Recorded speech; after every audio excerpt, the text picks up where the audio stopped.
नमस्कार, राधे राधे, हर हर महादेव। मैं आपका आचार्य देव। आज हम बात कर रहे हैं मुक्ति के दाता, मुक्ति के कारक केतु महाराज की। और राशि जो है मुक्ति की राशि है।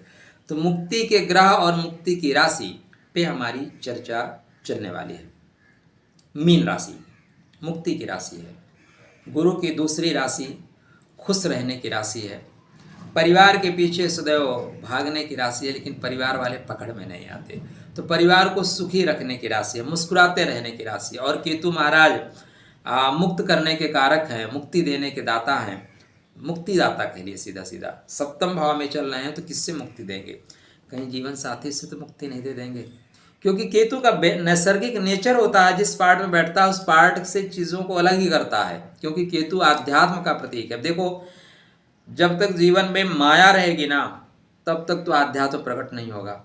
जैसे माया धीरे से चली जाएगी, वैसे श्री हरि आ जाएंगे। जब तक माया है तब तक श्री हरि कहाँ है? और केतु, क्योंकि राहु का और केतु का जब धड़ अलग हुए, दोनों पार्ट अलग हुए, तो राहु तो दूर चला गया, लेकिन केतु श्री हरि के चरणों में चला गया। जो धड़ था वो भगवान विष्णु के चरणों में चला गया। सृजन किसने किया? भगवान विष्णु ने चक्र से राहु केतु को बांट दिया।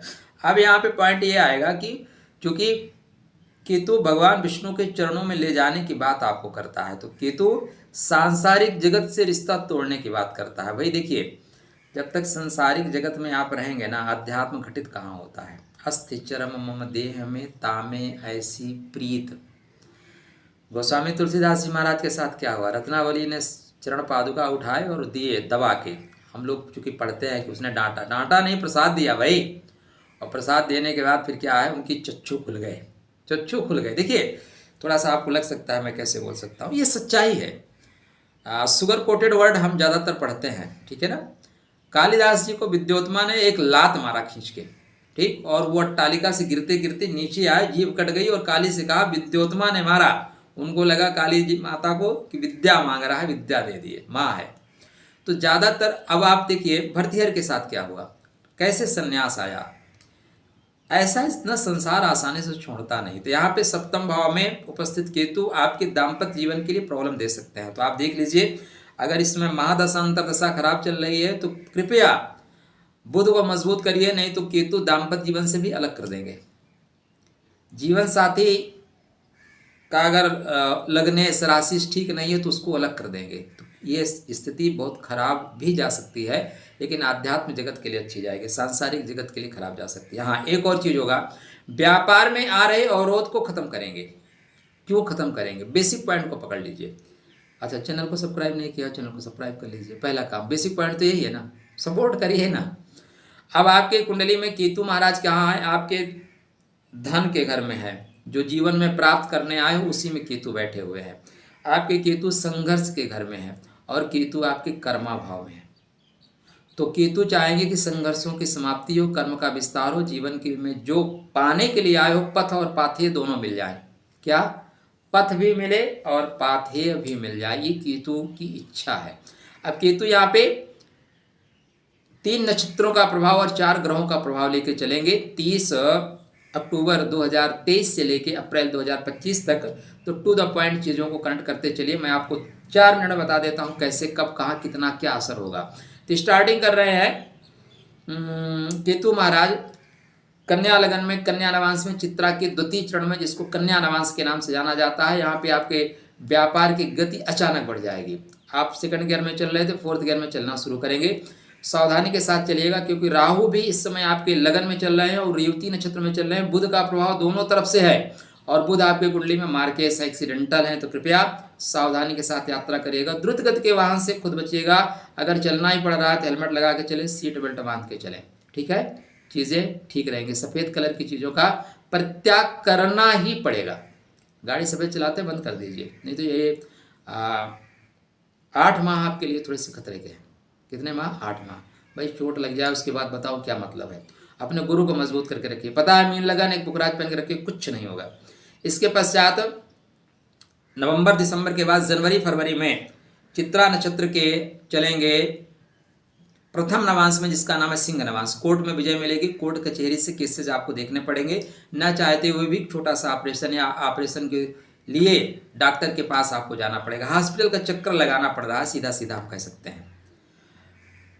मार्च अप्रैल में, जैसे मार्च में जाएंगे नक्षत्र चेंज कर देंगे, नक्षत्र में आ जाएंगे हस्त नक्षत्र। हस्त नक्षत्र आपकी कुंडली में प्रेम का नक्षत्र है, मुक्त इष्ट के प्राप्ति का है, संतान का नक्षत्र, एजुकेशन का।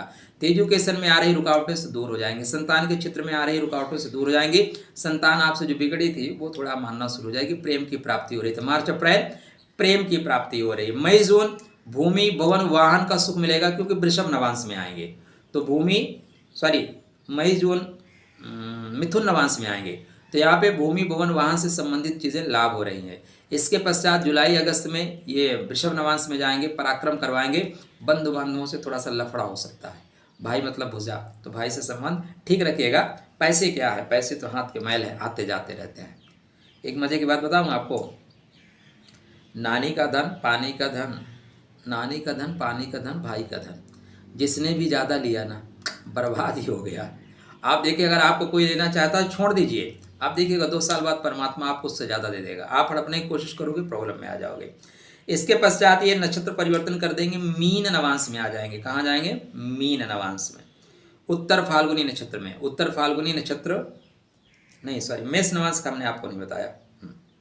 तो हस्त नक्षत्र के प्रथम चरण में मेष नवांश में आएंगे। मेष नवांश क्या है? आपके लिए धनदायक नक्षत्र, गुप्त धन मिलेगा, गुप्त धन मिलेगा। आप शेयर में, सट्टा में, लॉटरी में कुछ पैसा लगाना चाहते हैं तो इसमें लगा लीजिए, पैसा डेफिनेटली आपको गुप्त तरीके से मिलेगा। लेकिन पॉइंट क्या है, अपनी योजना को किसी को मत बताइएगा।